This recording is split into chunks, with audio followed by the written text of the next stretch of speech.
Certaines personnes à risque de développer la maladie de Huntington choisiront de ne pas avoir d'enfants. D'autres choisiront d'avoir des enfants qui seront eux aussi à risque, sachant qu'ils auront aussi la possibilité de ne pas être atteints. D'autres encore misent sur un éventuel traitement qui serait disponible pour leurs enfants.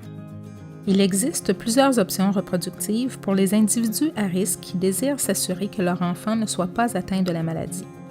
La grossesse naturelle avec test prénatal, la grossesse par fécondation in vitro avec diagnostic préimplantatoire, l'adoption et l'utilisation d'un don de sperme ou d'un don d'ovule.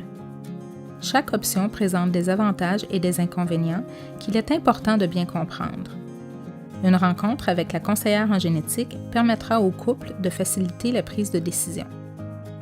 Pour les grossesses naturelles, le diagnostic prénatal est généralement offert lorsque le couple a déjà pris la décision d'interrompre la grossesse si le test génétique indique que le fœtus a reçu un nombre de triplets CAG qui causera la maladie. Le résultat est disponible de 2 à 3 semaines après la procédure. Il y a 2 options de diagnostic prénatal. La première est une biopsie du placenta nommée chorion et est effectuée vers la 11e semaine de grossesse. La biopsie est faite par un médecin pendant une échographie. Le placenta contient le même matériel génétique que le fœtus et peut donc être analysé. La biopsie est associée à un risque de fausse couche d'environ 1%. La deuxième option est une amniosynthèse et est effectuée vers la 16e semaine de grossesse. Lors de l'échographie, le médecin fait une ponction pour obtenir du liquide amniotique. Ce liquide contient des cellules provenant du fœtus et peut donc être analysé. Cette procédure est associée à un risque de fausse couche d'environ 0,5% ou 1 sur 200.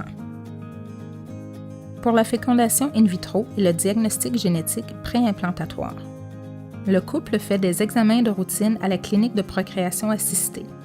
Ensuite, la femme débute un traitement d'hormones afin de permettre la formation de plusieurs ovules en même temps.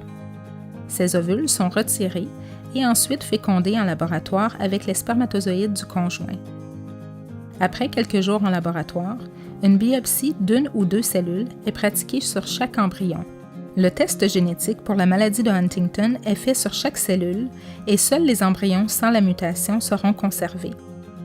Un de ces embryons est alors transféré dans l'utérus et les chances d'implantation et de grossesse sont d'environ 35%.